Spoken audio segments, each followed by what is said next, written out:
I never slept more than 2 hours in 24 hours for the whole trip. The longest I ever slept was 90 minutes at a stretch because the boat is always moving. The boat always has to be sailed. The amount of work is tremendous, especially in the south where the conditions are furious. Welcome to a new episode of Most Memorable Journeys. I have a very fascinating guest today, and I don't really know how to introduce him. So, it's just all about the water. It's all about sailing, canoeing. He's been around the world a few times, and I think the rest we are all going to find out while we are talking. Welcome to Most Memorable Journeys, Bert, terHart. Well, thank you very much. It's a real pleasure to be here, and I'm very much looking forward to you and I having a conversation today. So, Bert, why do you travel in a little boat on your own around the world? Okay, well, I get asked that a lot, of course, and let me frame it by saying when I first told my dad that I was going to attempt a solo, nonstop circumnavigation of the world, leading from the west coast of North America, which makes it additionally tougher still. And I wasn't going to use anything except a sextant. The first thing he said was, "I thought you were smarter than that." So maybe we can start there. So I mean, it's not unusual. If you take a step back, of course, it all looks wild, and of course, in some contexts it is. But let me answer your question more broadly. You need to have very many whys. One just won't work because, of course, it's going to get tough, and it doesn't matter. I mean, you don't have to do something as grandiose as a solo circumnavigation. You can simply be deciding that you want to, get up in the morning and go for a walk, and you better have more than one why, because it's nice and warm and snuggly in the bed. Certainly, it is. Where I am, and much colder outside. So because it's going to be hard, no matter what it is, you'll burn up that one why in a very short period of time. And as soon as you run out of whys, then you're going to want to come home. So you'll need many whys. So fundamentally, and what's probably even more important than all that is that you'll discover new whys along the way. So there was whys that kept me going long after I had exhausted most of the ones I left with. So, fundamentally, I'm a technical guy. So there's the appeal of doing it, old school. I'm a bit of a history buff, so there's the appeal of following in the wakes of all the great cartographers and hydrographers, all the names that you would know, like Cook and Vancouver, Bligh, La Perouse, Bodega de Quadrat. I mean, the list goes on and on. And in terms of Canada, all those names I just mentioned, all those people were contemporaries of the people who literally put Canada on the map. So that would be Alexander Mackenzie and, of course, Fraser, where I am, Vancouver. I live on Vancouver Island, near the city of Vancouver. The list goes on and on. And, of course, I live on a small island called Gibriola, which it's a Spanish name, and that's because the Spanish were here were here first, I guess, in terms of European contact, and then they were. This part was mapped at the same time that Vancouver was here. So there's these threads. There's these threads that are running through my whys. My father was a land surveyor, so and a mariner. He sailed around the world as a merchant marineman. He was in the Dutch Merchant Marine, as was most of my father's family and mother's family. But the fact that he was a navigator, when he immigrated to Canada, navigating and surveying are very similar. They're using the same tools almost at the same time. So I fell into it. And in terms of water, that's just running through my veins. Both my parents were Dutch. My dad rowed and sailed to school. He lived in a small island in the middle of the harbor in Amsterdam, or certainly was there during the war. And so I just grew up in boats, doing everything you can imagine. I didn't grow up anywhere near the ocean. I grew up in the middle of Canada, which is as far away from the ocean as you can imagine, but still, I was always trying to sail something, or myself and my siblings were always trying to sail something or paddle something. So I guess it's a long answer to saying, yes, it's in my blood. And secondly, I had many reasons, for doing it. And I think those reasons had been formulated since I was a kid, being wanting to sail something, and then up to an adult having this sort of technical bent on things. And lastly, I would say that I suppose I have my formal academic training is as a scientist. So I have a passion for people who engage with the scientific endeavor as citizens. So we know that as citizen scientists. So everything I've ever done lately has been in concert with some scientific pursuit with either the University of British Columbia, University of Hawaii, Scripps Institute, those sorts of things. So that's a long-winded answer. So I have to to Yeah. your question. And it made a few notes during that answer Yeah, because one yeah, thing that you already answered, I was wondering where the name comes from, and I thought it may be German and now you said it's yeah, Dutch. yeah. So yeah, because that's also the fascinating part of people who live in North America. Mhm. Nobody comes from there. Everybody came from somewhere. So Yes, yeah, uh, yeah, yeah, yeah. so that's one thing. And then one thing that really, really stuck to me now about what you were saying is because I'm a life coach and a hypnotherapist, and Mhm. the whys, we talk a lot about the whys. Yeah, Want to leave the comfort zone, you have to have a why. of But course. nobody has ever so clearly told me that you have to have more than one why. And that is Yeah, so true because, as you said, the first why gets burned up pretty quickly. And yeah, that's when you give up because so many people of course. have this great idea and they try it and it doesn't work the first time and then they give up. And that's exactly that's the sad part of it, isn't Mhm. it? But now let's go into that real solo nonstop circumnavigation. You Mhm. started this just before COVID. I think, if I'm not mistaken, it was like Yes. October or November 19. Yeah. Yeah. I started before COVID, and I came back at the height of COVID in Canada. And at one time, I was in the Southern Indian Ocean, which is a really, really brutal place to sail. The Southern Ocean itself is the most extreme, most dangerous marine environment on the planet, and likely, I would argue, the most extreme environment, period, in including the Antarctic, because as soon as you step off the boat, you're dead. At least if you're in the Antarctic, you're not going to drown. You might be cold, and it might take you a while, but you're gone. And the nearest person to you is 200 miles that way in the International Space Station. So I was in the Southern Indian Ocean, just getting hammered by a storm. And I got a note, because a short team could send me small notes, saying that Yahoo News had declared me the safest man on the planet because I had left before COVID. And of course, I was the most isolated person on the planet. And therefore, there's no way in the world that I could get COVID. And therefore, I was the safest person, which of course made absolutely no sense. That the sailing community just exploded because I'm, with okay, that's the craziest thing they've ever heard. They being the sailing community, because, and it was large because there was a lot of people following the trip, because I'm not the safest person in the planet.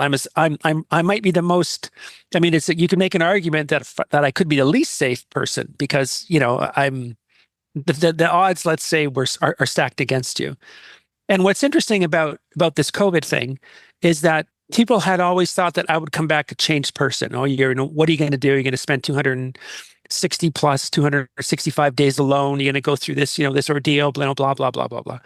But I came back, and no one ever thought when I left that the whole world would be changed. So instead of me changing, the world changed dramatically, completely, totally, utterly. It was unrecognizable, actually, when I came back. I mean, because it was the height of COVID, and there was it was crazy just trying to get back into Canada. We had, in case something went wrong, the shore team, which consists of my sister, she would be, trying to contact the Australian, marine authorities, people in South Africa, New Zealand, and the responses that she got back were pretty interesting. Some of them, I mean, despite maritime law, some of them went so far. The governments went so far as to say that he's on his own. Don't even approach. So that was interesting. Like this, and of course, to me, it was craziness, because I'm getting just a little tip of the iceberg of the COVID iceberg, and it seemed to me like the whole world had gone off the rails. And certainly when I came back, the Canadian government wanted to isolate me for 2 weeks, because I'm, which was Why? absurd, right? So there was when I got to Victoria. The inner harbor there is beautiful, and there's a beautiful building, and there's a stone wall that's partially circles. It's like a horseshoe, I guess, the inner harbor. And there was people up there with signs, free bird sort of thing. It was just comical. And I have to say, I mean, I have a smile on my face because my brother's a lawyer. And he said that he said, okay, Bert, because I was very concerned about coming back because I didn't want to quarantine. If everything was going to be so crazy, then just why bother? Because clearly I can be on the boat, you know. So and you'd have a different idea of, well, your world changes completely. So I felt I didn't need all this sort of thing. So my brother said, I read the law. They're going to ask you over and over and over again the same thing, which is, have you been in another country in the last 14 days? And just keep saying no, because that's really the only driver behind the law in Canada. So that was my only advice. And I said no to everything that the customs and immigration people wanted to ask me. And it ended up being that well, firstly, they just don't believe you, right? There's despite all the press that was there anyway. So I kept saying no with a smile on my face. I said no to a mask. I said no to everything, and finally they just gave up. Like I was just it was irresistible force meets immovable object, right? And they just threw their hands up in defeat rather than sort of wrestle with the whole problem. And the press that was there just dying to make a story of something interesting, because there wasn't much going on. So yeah, it was very strange. I came back to a different world, that's for sure. So but whenever someone says I left in COVID, I always think that I was ridiculously declared. I shouldn't say ridiculously, but I was curiously declared the safest man on the earth. Well, you were, because you weren't in touch with anybody who had COVID. Yeah. But this is totally absurd that you should go into quarantine. Yes. Now, I need to know, I have to tell you, my goddaughter is a sailor. She's very much into sailing. I have no idea about sailing. I don't know you need to explain to me a little bit more how this works. Like in all those days, I think you mentioned 260 days, go ashore. Did you No. go? You didn't go ashore. No, Did no. you So have supplies for 260 days? What did you eat? well, to do this sort of thing, to say that you've done a solo nonstop circumnavigation, it's nonstop. You leave from one place and you come back to that same place. So So you don't land anywhere. no, you don't land anywhere. You cannot step off the boat anywhere. The boat can stop. You can anchor the boat, but you can't literally get off the boat. So because maritime rules state that when a boat is at anchor, it's still underway. It's not actually stopped. If it's only stopped when it's actually at the dock. So, and the first person to do it, Sir Robin Knox Johnson, in 1969, he ran aground in New Zealand trying to pick up mail. So, I mean, and he never got off the boat and went ashore. But so anyway, there's some rules, but around it. But you just leave from one place to come back to the next. You have to have, I had everything on board. I had all the water I needed. I had what I thought would be all the food, but I ran out of food, which is a different story. So primarily because the workload, you consume in the Southern Ocean, it's between 6,000 and 9,000 calories a day, depending what you're doing, because it's very cold. You're up. I never slept more than 2 hours in 24 hours for the whole trip. The longest I ever slept was 90 minutes at a stretch, because the boat is always moving. The boat always has to be sailed. The amount of work is tremendous, especially in the South where the conditions are furious or can be furious. So there's no rest. There's zero. And of course the boat is small. It's tiny. It's basically just bouncing around like a cork or a leaf in the wind. The leaf in the wind is probably a better example. So I had planned on the trip taking 8 months, and it took 9. So I realized very quickly I was going to run out of food. I did run out of food, and I was lucky enough as part of the trip, because it was COVID again. My sister, she knew that I was not telling her the truth about how much food I had left, because she helped me buy all. She was with me when I bought it all. So she insisted on arranging a food drop off. But of course, it's COVID. No one would want to do it. So we actually ran an actual undercover operation, which is to say that this is out of Rarotonga. So the government of Rarotonga, or the protectorate of Rarotonga, which is the island in the eastern tropical Pacific, that's under the governmental auspices of New Zealand, which had one of the most militaristic shutdowns in all of the world. And of course, the people living in the Pacific Islands, if something goes wrong there, COVID could potentially spread very quickly through islanders. And of course, they have limited healthcare facilities. So it was a really, very real danger for them, certainly for those populations at risk or those cohorts of the populations at risk. So no sailboats were allowed because lots of people like to sail through the tropical Pacific, just like they like to sail through the Med. And of course, all the ports were shut down. So you just couldn't roll in there or sail in there with a boat and, make yourself welcome. So this whole thing had to be done secretly. No one was allowed to know. We weren't allowed to say anything. We only were allowed to say that I had come near the island. Well, people knew that I had come near because I had a tracker, but that I'd actually had some contact with the islanders other than just sailing by. After the government had announced that they had conducted this humanitarian mission to get this, pathetic Canadian solo starving sailor some food. So I ended up, so my sister ran this. And no one could know. It was the government telling her no one could know. The Canadian government couldn't know. No one had to know. We would only be, we could only make this public when, after the government had said they could do it, and we could only tout the official government line. So it was an interesting, another interesting COVID-driven, aspect of the trip. So, but to make again, I had planned for 8 months of food all on the boat. I had planned for 8 months of water all on the boat, and I ran out. Water was fine, but I did manage to go through food. So, the other question was what I ate, and I ate the same thing every day. So I had porridge every morning with dried nuts and raisins and dried fruit. I had some kind of canned fish, like usually sardines or tuna, for lunch, along with whatever else I could snack on. Usually, again, handfuls of dried fruit and dried nuts and things like that. There were not lots, but some dried meat. And then I had some canned meat, of course. And then for dinner, it would always be pasta or quinoa or rice with pesto. And I ate a lot of mayonnaise because that lasts. That doesn't need refrigeration, by the way. So mayonnaise and feta cheese will last easily for 6 months without refrigeration, as long as you're not, digging a spoon into it and getting your own germs into it. And then I had a selection of sweet. I have a sweet tooth, so I had little chocolate bars and things like that. But yeah, so it was, but the same thing every single day. And I have the same, that same menu can take you, it's very, very boring. People would find that incredibly boring, but you have to be able to cook, right? That's the problem.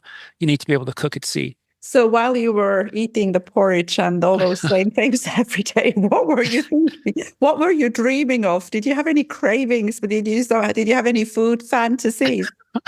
Well, I have a very simple diet. So I had the only thing I'm almost embarrassed to admit this. So the only thing I craved was a hot dog. Well, nothing wrong with a hot dog. So that's it. I have, because my brother's a foodie, and of course he just looks at me like I'm from Mars, because he just cannot understand that food is not important to me. It's not important to me. So I came back and I was asked that question by my best friend. He said, "Bert, what do you really want to eat?" And he's a medical doctor. So I said, "I'd like to have a hot dog." And he looked at me like, "You're kidding, right? How about a salad?" I go, "No." Steak dinner? I said, "No, we can go for lunch somewhere. There's a really good Mexican restaurant in Victoria." I said, "No." So he went looking for a hot dog. It took him 90 minutes. So he disappeared. And, almost 2 hours later, Doc shows up and he's got this hot dog. It doesn't look like the hot dog at all that you'd recognize. He had to go to some fancy restaurant in downtown Victoria. He went to a number of them all. "I need a hot dog. I need a hot dog." And none of them had them. So some guy, after he heard, what the hot dog was for, he whipped something up. I don't know. It was more like a sausage. So, okay, great. So Doc shows up with this hot dog. I go, "That's wonderful. It's beautiful. Thank you." And then there's a lot of people there. There's some press there, of course, family. And I take a couple bites of this thing and I hand it to my son. And he said, "What am I going to do with this hot dog?" And I said, "Well, hang on to it, because I got to go talk to CBC." And he goes, "So, okay." So he absentmindedly puts it on the top of a car where we're all standing around. And of course, you live, Crete is by the ocean. 30 seconds later, I look over my shoulder and there's a seagull flying away with my hot dog. So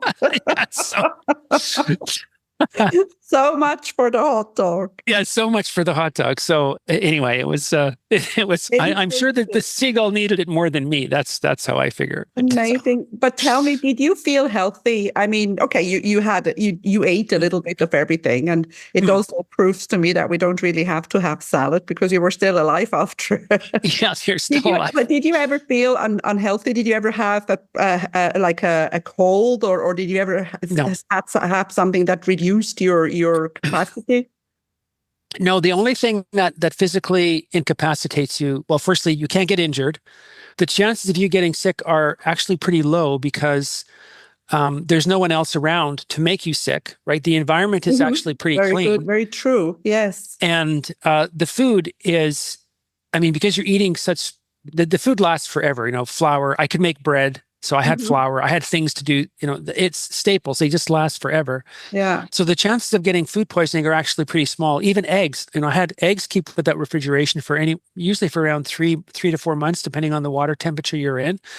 Very, very well if you crack an egg that's gone off, that right away because it smells terrible. Hmm. But you get a very good idea very quickly if the food is any good. And I had and there's some vegetables that keep because I so there's cabbage keeps for a very long time, for example. So I would peel off a leaf of cabbage and eat that. That would be my green thing. Of course, it doesn't last forever. So at the end of like 2.5 months, there's this poor cabbage that's just and it's covered in mold and all the other. It just looks horrible.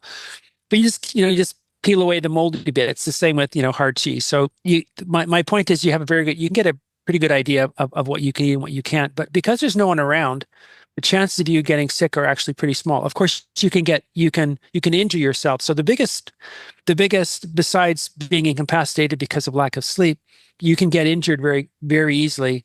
So you have to be very, very conservative. I mean, it's an interesting contradiction because you look at these guys who are, solo sailors or, paddlers again for my in my circumstance, or even mountaineers, things that are, things that you might look at if you're doing them by yourself that they're crazy.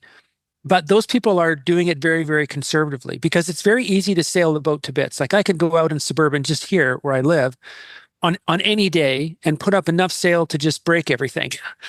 So you have to sail the boat very conservatively because the boat has to come back. If you break Hmm. the boat, you're in real trouble. And you can't hurt yourself because if you hurt yourself, you're in real trouble because you can't sail the boat. If you get sick, you're in real trouble. So that's why the food is very simple because the simple food doesn't tend to go bad and and make you sick. You might get food poisoning, but that means that you might be out of it for 36 hours, and those 36 hours might be the difference between you breaking something on the boat or worse. You can't to move very carefully around the boat because you can't fall over the side because the boat's just going to sail away and nothing good happens from you falling off the boat. Let's No, put it that way. no. So there's a very conservative element of all these things. It was the same paddling, for example. You have to be very, very in tuned to what you're capable of doing. And as soon as you feel that you might be pushing the envelope, you have to stop Hmm. because you can't if you take a big you just can't afford to take a big risk. So and I think this is again from my dad. My dad, if I went to my dad and I said, I'm going to climb Mount Everest, he'd say, call me when you get back. Or, I'm gonna sail around the world. I thought you were smarter. And then Hmm. when I told him I'm going to paddle across Canada, he said, I thought you learned something from last time. So my dad's perspective is always you have to come back. Like everyone can say they're going to sail around the world or all these things. And of course, lots of people manage that.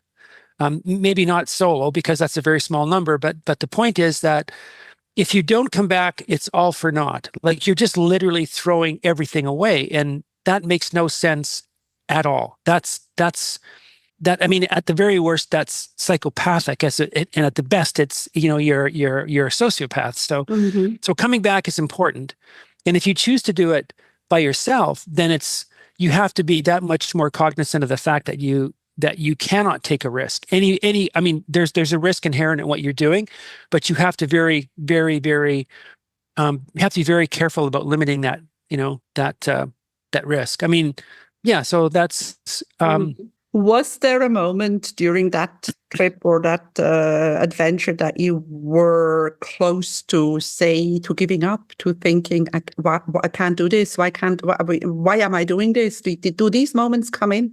No, No. no, not for me. I had mentioned a little bit earlier that I was a soldier, and I joined the army when I was very young.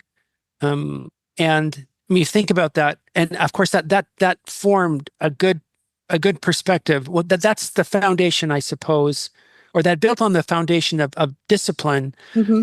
and that my that I was sort of raised under. So Dutch people, as you know, tend to be they tend to be very let's say pedantic. That might be a good way to put it. So the army sort of reinforced that idea of discipline. Like my father, he, again, I'll talk about my dad. He'd say, if I have to ask you to do it, it's already too late.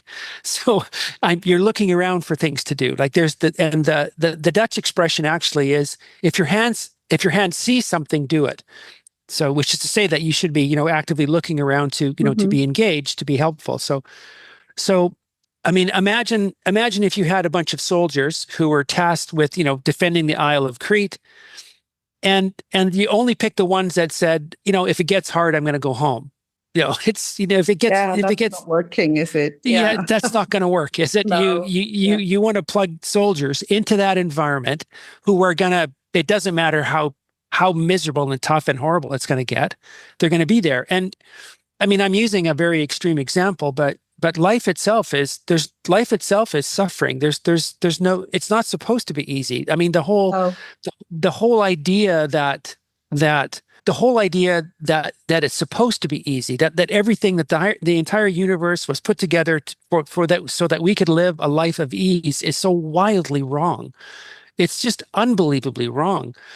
And here in Canada, I mean, that's very easy to understand, because you only have to step outside and you've maybe got 24 hours, and then you're not taking any more steps. Certainly that's true in winter. It's certainly true in other places of the world, where it doesn't have to be super cold. It can just be super warm.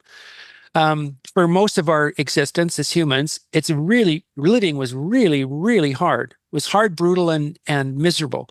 We live this incredible privileged life of ease, but that doesn't mean that life itself, doesn't is supposed to be easy. So anything that you undertake, I think that's worth doing, is actually hard. That's just the way it's supposed to be. There's this orientation, I think, upwards. And as long as your goals are, not malevolent, there's this hierarchy. That if you decide, I'm going to do this, why are you doing that? You're attaching some value to what it is that you're doing, and obviously the value that you're seeking is higher than where you are now. So this, so I didn't ever start off. I never started thinking, if it gets hard, I'll quit. Mm-hmm. That never entered my mind. Of course, you're frustrated, and you're angry, and you can be tired, and you can be, you have the entire range of human emotions just gets collapsed, onto you, because there's no one else to bear up onto the burden except you. But I never said to myself before I started, if it gets too hard, I'll quit. Because I think, actually, to be perfectly honest, I would say, and I don't want to make a pronouncement or a proclamation or preach, but having said that, I'll now just give you the big butt and do it anyway. So bear with me. I, if you start out with something and you've given yourself permission to quit when it gets tough, then you've already quit, because it will be tough. Like it's going to be tough. So you're already in your head. You've already given yourself permission to call it quits. Of course, there are lots of times when you should quit, when you should say no, and when you should turn around. And I've certainly done that. I had to do it this summer, for example, trying to sail where I wanted to sail.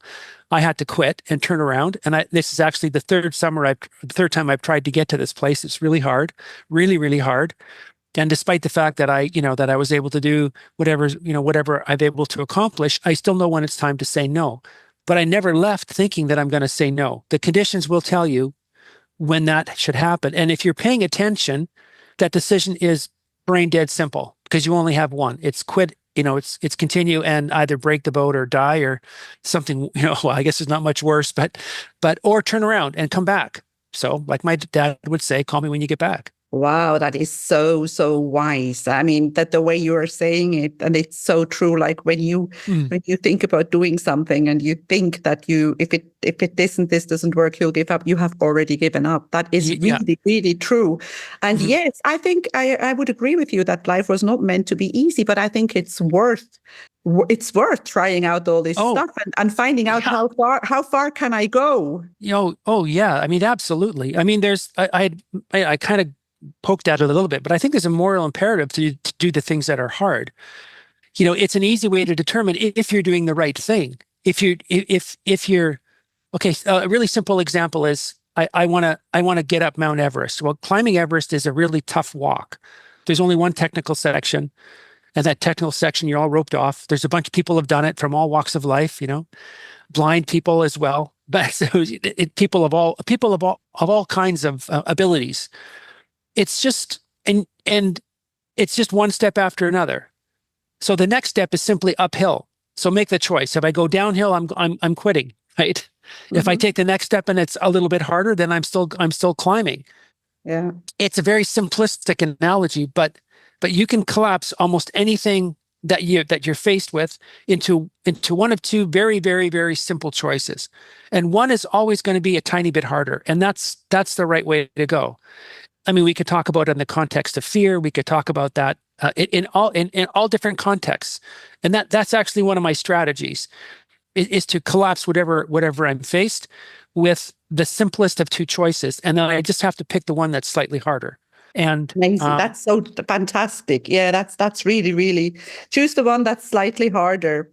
Listen, mhm, we're already quite far in. My yeah. podcast is called Most Memorable Journeys. Do you think Mhm. that adventure was your most memorable journeys? Where do you like this is not a trip, it's not something where you go and look at things. Do you Mm. travel? Do you go and like are you a visitor sometimes, a tourist? Um, I am, but I'm always looking for a more interesting way to get there. Uh-huh. So, and there's so much to see in your neighborhood. It's one of my mantras. You need there's well, Joseph Campbell will say that the great opportunity is where you are. You will travel around the world and end up in exactly the same place. So it turns out that the opportunity exists exactly where you are at this moment, which is to say that you have to be embedded in the moment. So as much as I love going to other places, I'm always looking for an interesting way to get there because I like the process of getting there as much as I like Hmm. the process of being there. So, Yeah. I like sailing because I like the process. Paddling, of course, is the process. I like this idea that you can do something very simple, very very, very, meaningless. This paddling a canoe is anyone can do that. But if you do it long enough, you can paddle across the continent. Sailing, it's a slow walk. It's not very fast, but if you persist, then you can actually sail around the world and pretty much sail to any corner of the globe. If you're willing to walk, like I pulled the canoe behind me for 1,100 kilometers to get across Canada because, you have to go over the mountains and things like this. So, but if I'm willing just to walk long enough, I can actually walk across, the Rocky Mountains. And if you want to, so that this idea of, getting there, this idea of coming up with a process on how to get there to me is fascinating. I love the process of things. So basically, the mantra is there is always a way if you want there to be a way. Hmm. Yeah, I think that if you want to have a grand adventure, step outside your front door. I mean, that's Yeah, that's the yeah. easy, the more difficult of two things, right?